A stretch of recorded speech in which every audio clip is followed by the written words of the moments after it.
Nous nous retrouvons dans l'émission Un jour un livre sur les ondes de Radio CHU. Françoise va vous raconter une histoire qu'elle a lue dans des nouvelles très à table qui paraît chaque année au profit des Restos du Cœur. 13 auteurs s'appliquent à écrire chacun à sa manière. J'ai choisi Philippe Besson qui a intitulé sa nouvelle L'apparition. L'auteur nous présente Louise Cooper qui habite depuis 3 ans à la Nouvelle-Orléans. Élevée à Manhattan, c'est une vraie working girl, jonglant avec les chiffres, les parts de marché, et qui avait même l'habitude de déjeuner du bout des lèvres de quelques feuilles de salade. Elle allait de première au théâtre, en inauguration dans les galeries de peinture les plus prisées, retrouvait ses amis aux 4 coins de la ville, et tout cela accompagné de son chevalier servant, qui n'avait que le droit de se taire. Lorsqu'elle s'était retrouvée seule, elle s'était plongée encore plus dans le travail et les sorties, comme pour s'enivrer et n'en ayant plus une seule seconde pour penser. Mais patatras, elle allait avoir une mauvaise surprise, un burn-out qui la laisserait sur le flanc et l'obligerait à s'enfuir de cette ville maudite. Mais l'exil l'avait complètement changée. Lorsque l'histoire commence, elle s'apprête à rejoindre son amie Claire pour les fêtes du carnaval et elle cherche désespérément le masque qu'elle avait choisi, un loup vénitien pailleté d'un or de pacotille. Jamais elle n'aurait pensé auparavant porter pareil accoutrement, mais quand on fait la fête, il faut la faire et sans retenue, alors elle s'y sentait prête. Elle partit retrouver Claire, celle qui avait sauvé la vie 3 ans plus tôt, lorsqu'elle était arrivée malade de Manhattan, dépressive, épuisée, et que le vague à l'âme avait eu raison d'elle malgré ses efforts. On lui avait dit qu'il fallait qu'elle se repose. Et elle s'était laissée faire, jusqu'au jour où sa vie, maintenant à la Nouvelle-Orléans, avait pris une autre tournure. Elle avait ainsi appris les bienfaits de la lenteur et de la frugalité. Une foule compacte s'était déjà amassée sur les trottoirs et la parade de Mardi Gras avait commencé. Les défilés costumés avançaient au rythme des percussions et des fanfares qui interprétaient des standards de jazz. Louise et Claire ne furent pas en reste, bondissant pour s'emparer de colliers bigarrés ou reprenant à tue-tête les airs que les musiciens faisaient résonner. Elles buvaient, portées par une foule peuplée de créatures extravagantes. Décidant de faire un pas de côté, de trouver un refuge sur le balcon d'un bar, Louise, à ce moment-là précis, vit une apparition. Et pas n'importe laquelle. Celui qu'elle avait cherché. Semaine après semaine, dans la hâte au début, puis résignée ensuite. C'était comme si un être surnaturel s'était manifesté, comme si l'invisible était soudain devenu visible. Mais ce fut si bref qu'elle crut pendant quelques secondes que l'homme qu'elle avait vu n'existait plus. Cet homme, c'était Thomas Anderson, celui-là même qui avait disparu 3 ans plus tôt. Elle fut comme foudroyée.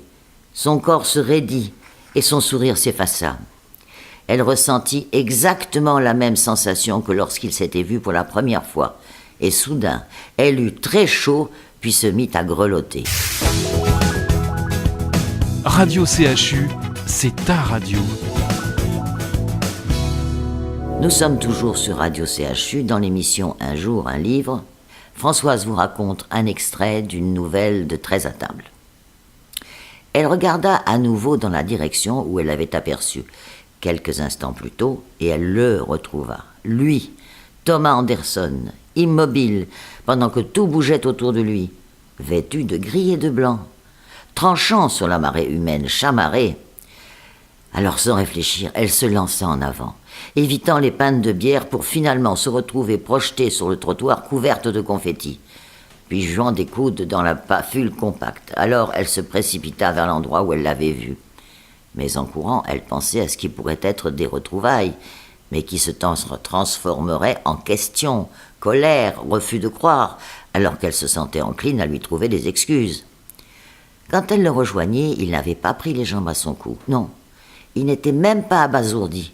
On aurait dit qu'il l'attendait. Pendant un instant, elle resta figée, puis lança « Et si nous allions dans un café, un peu à l'écart ?» Sans lui dire bonjour, ni lui demander de ses nouvelles, ni ce qu'il faisait ici. Alors qu'à sa connaissance, il n'avait jamais mis les pieds en Louisiane, elle l'entraîna et il la suivit. Elle savait qu'il ne se défilerait pas une deuxième fois. Arrivé à Lafitte Blacksmith, là où les carnavaliers s'effilochent, d'un clin d'œil au patron, elle s'installa à une table près d'une fenêtre. Là, elle le contempla sans rien dire. Il était intact, même charme ravageur.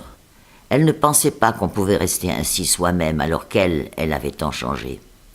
Elle se souvenait de leur rencontre dans un bar du côté de Soho. Elle ne l'avait même pas regardé en passant sa commande.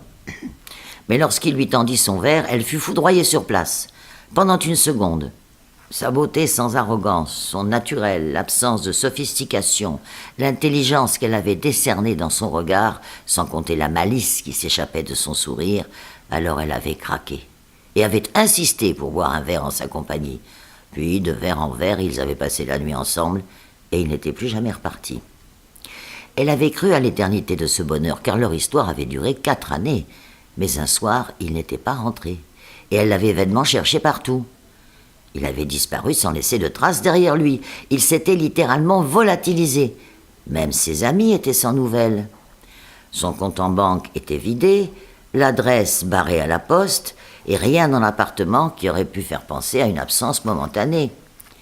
Mais, pourtant, il y avait une question dont elle aurait aimé connaître la réponse. Pourquoi avoir disparu ? Pourquoi avoir choisi la disparition ? Elle commença leur conversation par des banalités. Pourquoi se plaît-elle tant en Nouvelle-Orléans ? Le temps qu'il y fait, et tant de choses fades et insipides. Elle se serait giflée, puis elle se jeta à l'eau et posa la question. Il ne broncha pas, comme s'il s'attendait à que cette question arrive. Puis, avant de répondre, il lui dit « D'abord, je voulais te demander pardon. » Puis enchaîna « Je ne pouvais pas faire autrement. »« Je comprends pas, dit-elle. » Alors il lui expliqua combien il avait été séduit au début de la vie qu'elle lui faisait mener, que peu à peu il s'était aperçu que lui, en tant qu'être humain, n'existait plus. Alors il avait décidé de se prouver qu'il pouvait réussir par lui-même, car c'était ça ou mourir. Pendant ce temps, la fête battait son plein, et elle songea que l'ancienne Louise n'aurait jamais accepté ce qu'elle venait d'entendre. Mais aujourd'hui, 3 années après, elle savait qu'il avait raison. Et elle ne décida ni de nier ni de jouer les outragés. Et quand il lui demanda comment il l'avait retrouvée, il avoua qu'elle avait pensé à Claire, sa meilleure amie.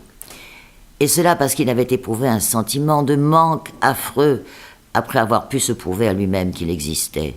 « J'étais en manque de toi. Et après avoir acheté une voiture, j'ai roulé jusqu'ici où j'ai pu admirer ta boutique de fleurs. J'ai vu là que tu n'étais plus la même personne. Et revenant discrètement, je t'ai observé pendant plusieurs jours. Et aujourd'hui, décidé à savoir où tu habitais, je t'ai vu sortir dans une étrange tenue bariolée. » Louise rompit le silence qui s'était installé entre eux, mais c'était un silence plein de sous-entendus. Alors elle proposa « Et si on retournait ensemble faire la fête ?»